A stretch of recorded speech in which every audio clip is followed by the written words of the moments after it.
bom dia. Estou aqui para o nosso devocional. Hoje eu quero ler com você 1 Crônicas, no capítulo 29, a partir do versículo 10, diz assim: Então, na presença de toda a comunidade, Davi bendisse a Yahvé, declarando: Ó Senhor, Deus de nosso pai Israel, bendito és tu, de eternidade em eternidade. Ó Senhor, tua é a grandeza, o poder, a glória, a vitória e a majestade, porque tudo quanto há no céu e na terra a ti pertence. Ó Senhor, o reino é teu, e tu governas soberano sobre tudo e todos. A riqueza e a honra vêm de ti. Tu dominas sobre todas as coisas, em tuas mãos residem toda a força e o poder, na tua destra a dignidade, o consolo e encorajamento que todo ser humano carece. Agora, portanto, nosso Deus, rendemos-te graças e louvamos o teu glorioso nome, Yahvé, ó Senhor. Entretanto, quem sou eu e quem é o meu povo para que pudéssemos contribuir tão generosamente e com tanta alegria como estamos fazendo? Ora, tudo vem de ti, e nós tão somente entregamos a ti do que é teu. Diante da tua presença somos estrangeiros e forasteiros, como nossos antepassados. Os nossos dias na terra são como uma sombra sem esperança alguma.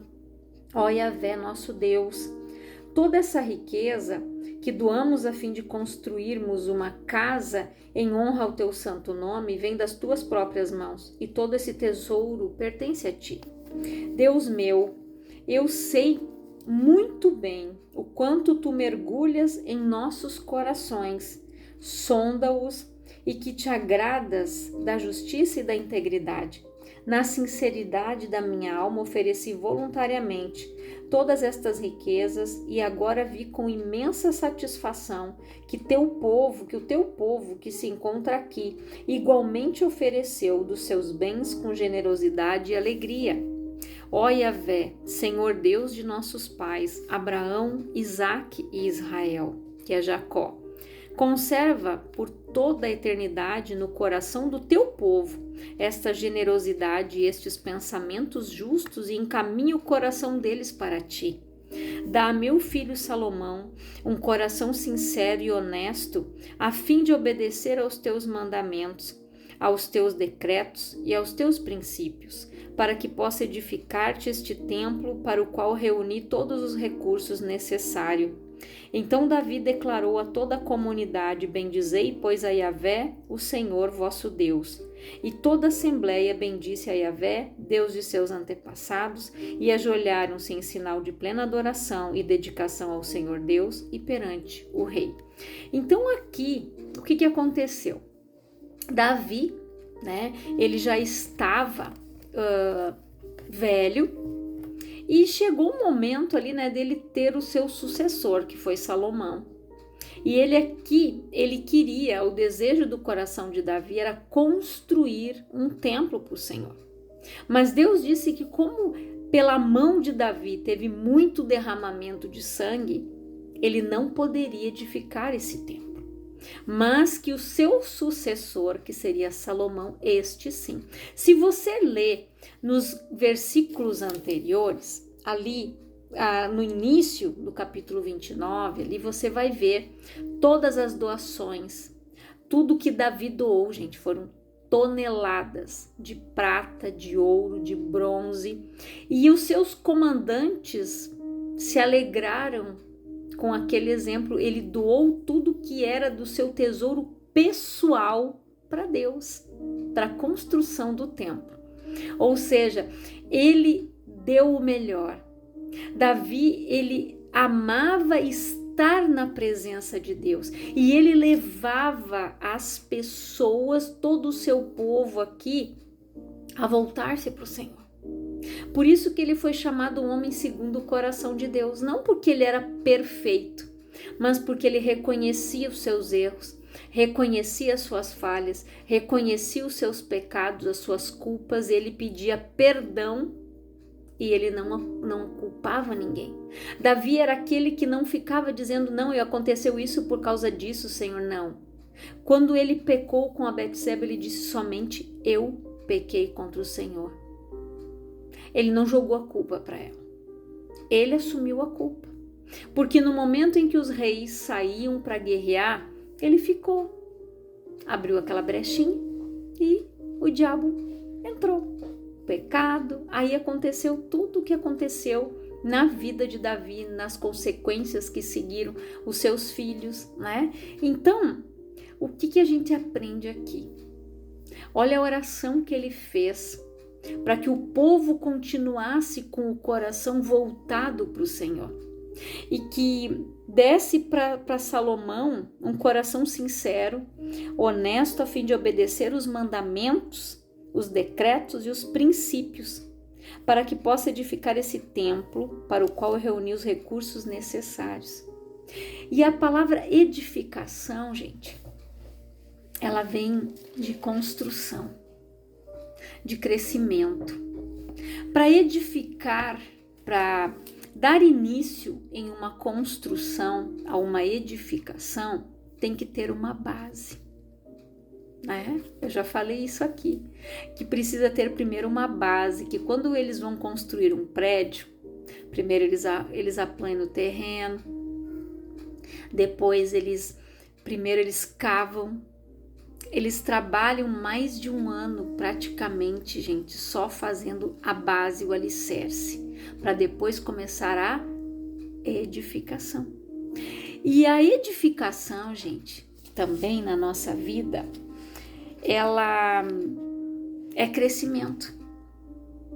A gente precisa crescer em entendimento.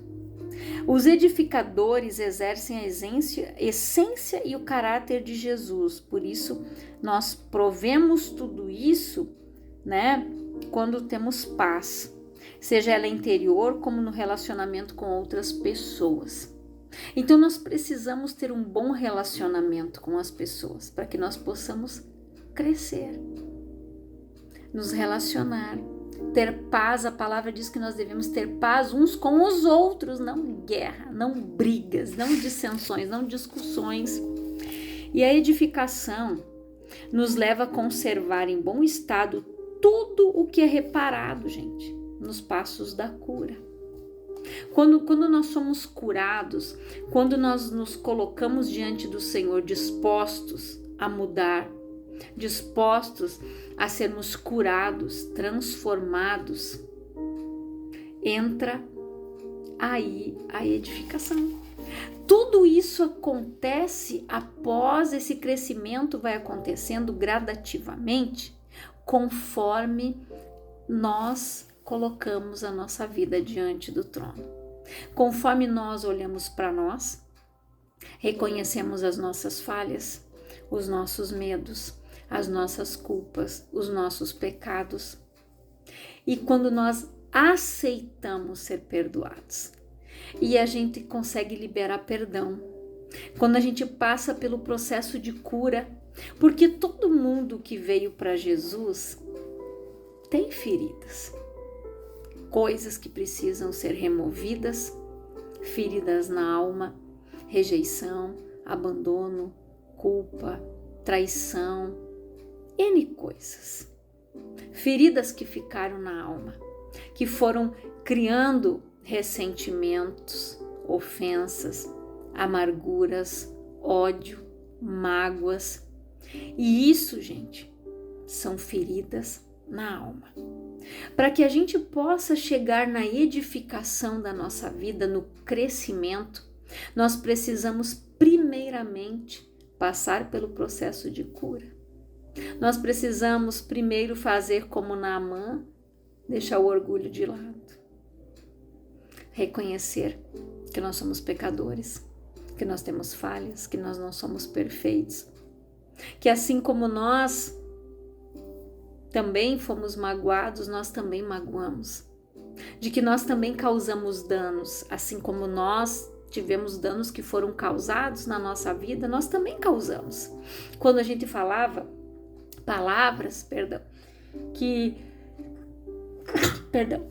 quando nós falávamos palavras depreciativas, quando a gente não tinha domínio próprio, mansidão, quando o fruto do Espírito ele não estava por completo na nossa vida, a gente procedia assim.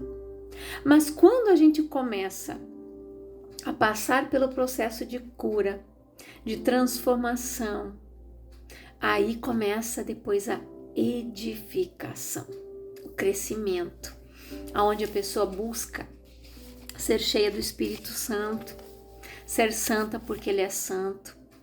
Quando ela começa a lavar as suas vestes, a querer que elas fiquem cada dia mais brancas, alvas como a neve, ela vai buscar ser santa porque sem santidade ninguém verá o Senhor. Ela vai passar por este processo.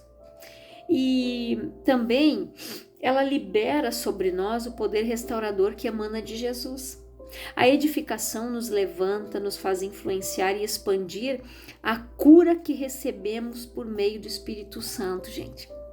Por isso que nós falamos na psicanálise, na psicologia, enfim, pessoas curadas curam, feridas ferem, machucadas machucam, amarguradas amarguram. Então, por isso que as pessoas precisam estar curadas para poder curar. Saradas para sarar também, né? Tem um livro assim. Isso, gente, depois que a gente passa por esse processo, começa o nosso crescimento, o nosso desenvolvimento espiritual.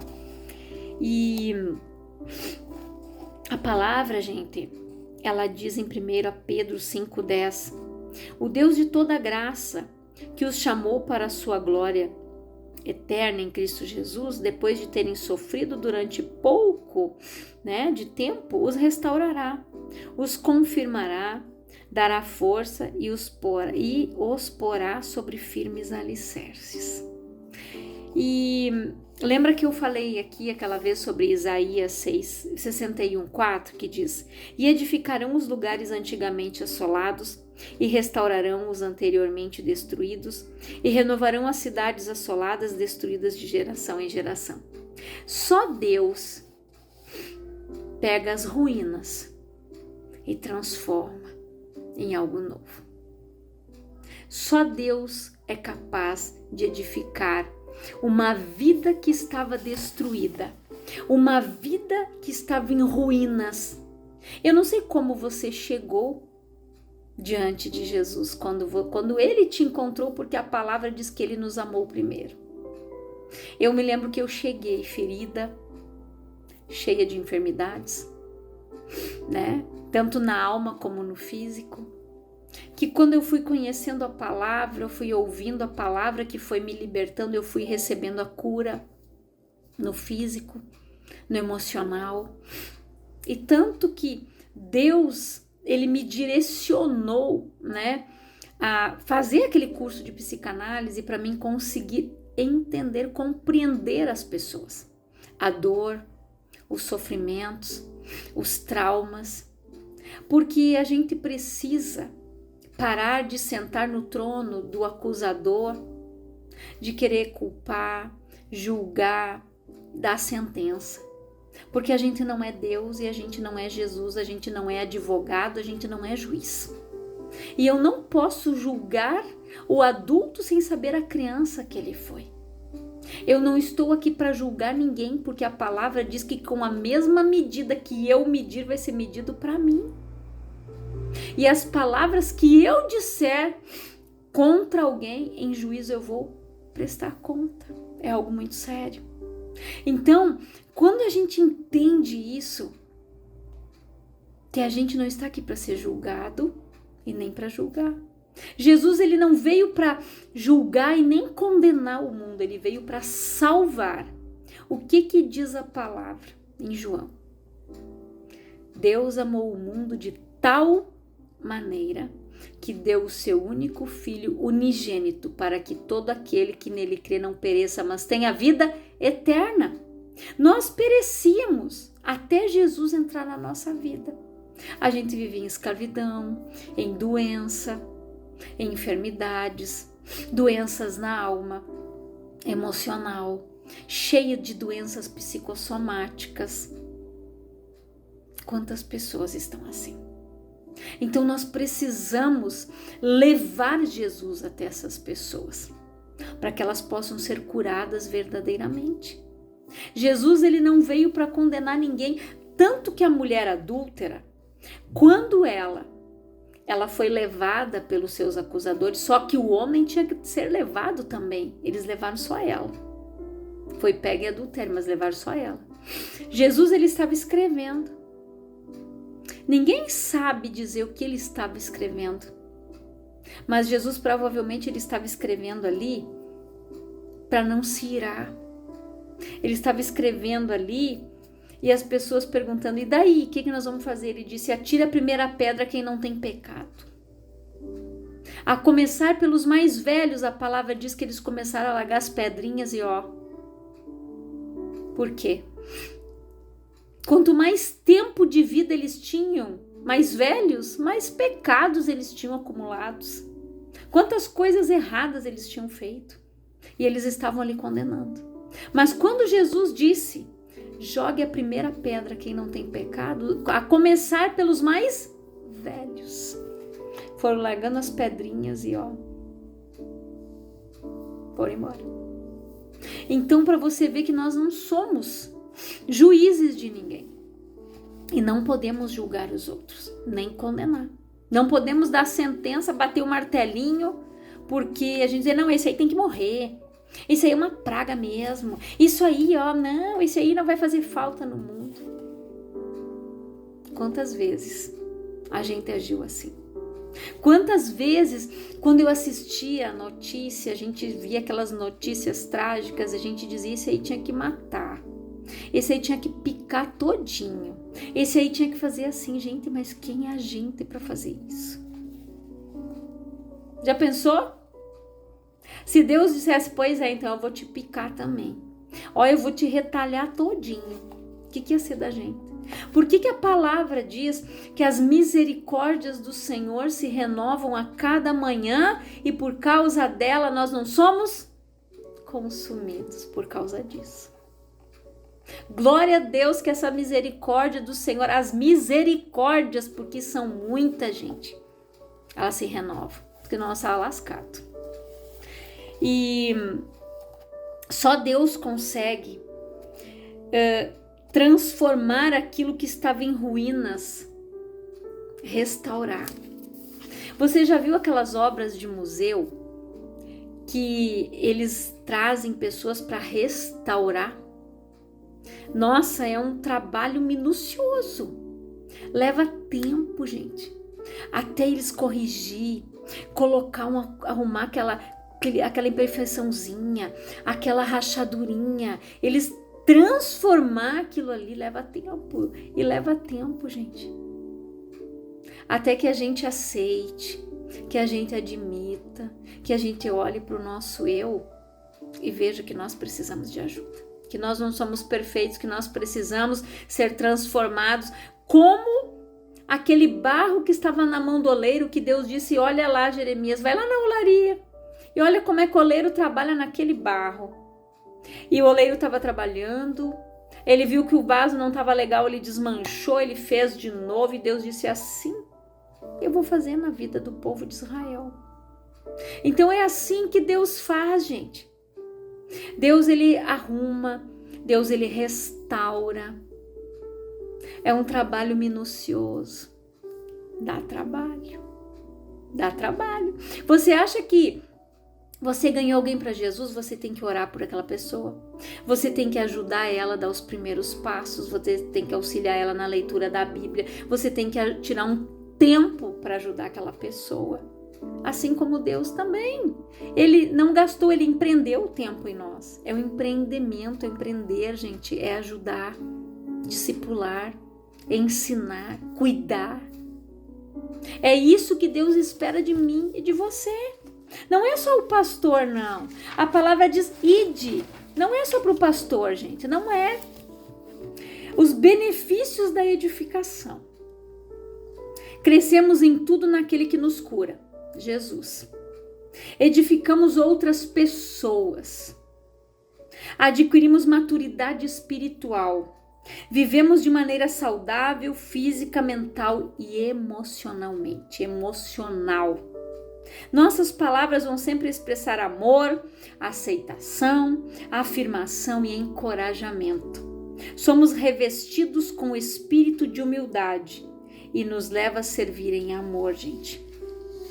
Cuide bem das suas emoções, das suas raízes, da sua base, pois o teu progresso está ligado à maneira como você realiza a sua edificação.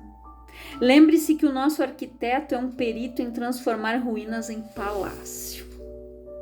Então eu quero que você fique com essa palavra no teu coração, que você tenha o teu coração voltado igual como Davi orou aqui, que você tenha um coração sincero e honesto a fim de obedecer aos mandamentos, aos decretos, aos princípios do Senhor.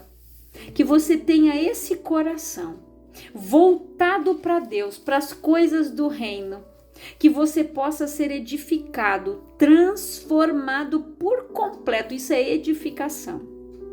Edificação, gente, é crescimento. Que você almeje isso no teu coração crescer. Tanto que Salomão, quando depois que o pai morreu, ele foi fazer um holocausto para o Senhor, ele ofereceu 1000 animais. Depois Deus chamou ele e disse: o que você quer, Salomão? Ele disse: Senhor, eu quero sabedoria para cuidar do teu povo, para julgar as causas do teu povo. E o que Deus disse para ele?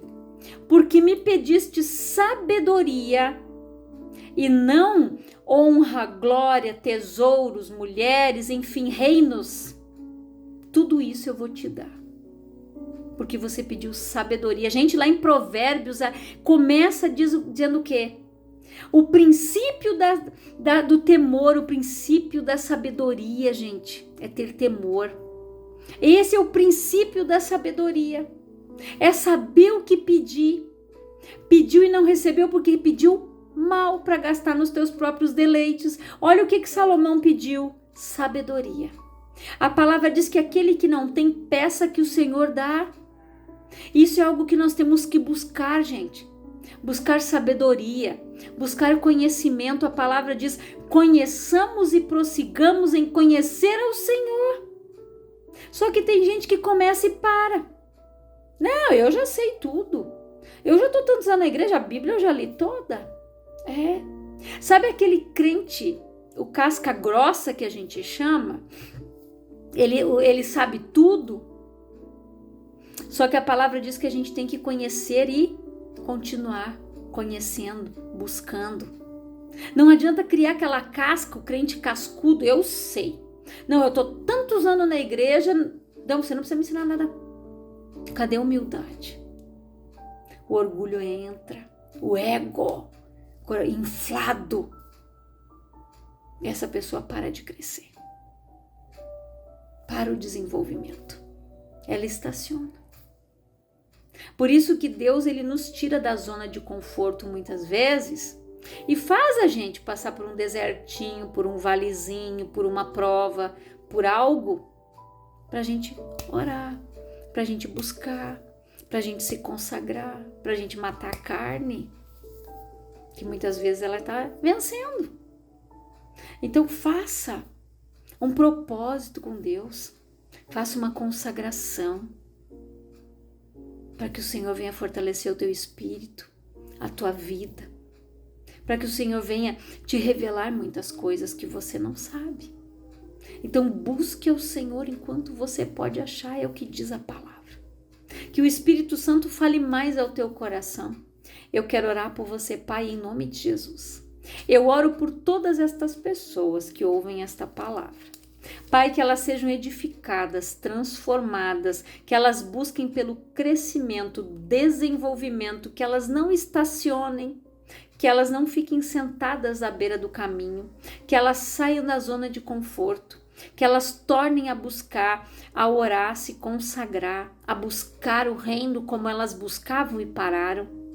Que essas pessoas busquem o reino, porque a tua palavra diz: busca em primeiro lugar o reino de Deus e a sua justiça, e as demais coisas serão acrescentadas. Que o Senhor possa acrescentar o reino e tudo aquilo que ela almeja, que ela aprenda a buscar, a ter disposição, servir, ser instruído, ser grato, e que ela olhe para o seu eu e reconheça que ela precisa de reconstrução, de direção, de transformação, de mudança.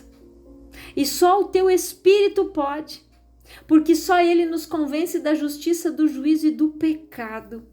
Que o Espírito Santo esteja convencendo, trabalhando na mente e no coração de cada pessoa, mostrando aquilo que está lá no inconsciente dela, que precisa ser curado, confessado e abandonado, para que esta pessoa receba a cura completa, para que ela comece a entrar no processo de edificação, de crescimento espiritual, de desenvolvimento, que ela saia do estágio do leite racional e que ela passe para o alimento sólido, que ela pare de gatinhar como um bebê na fé, mas que ela comece a dar passos firmes na direção do Senhor. Esta é a minha oração, e que Deus os abençoe grandiosamente, que o Espírito Santo te direcione a enviar esta mensagem para 2, 3 pessoas, aquela que o Espírito Santo te direcionar, que você envie em nome de Jesus. Que Deus te abençoe poderosamente e que o Espírito Santo venha ministrar muito mais no teu coração esta palavra, em nome de Jesus.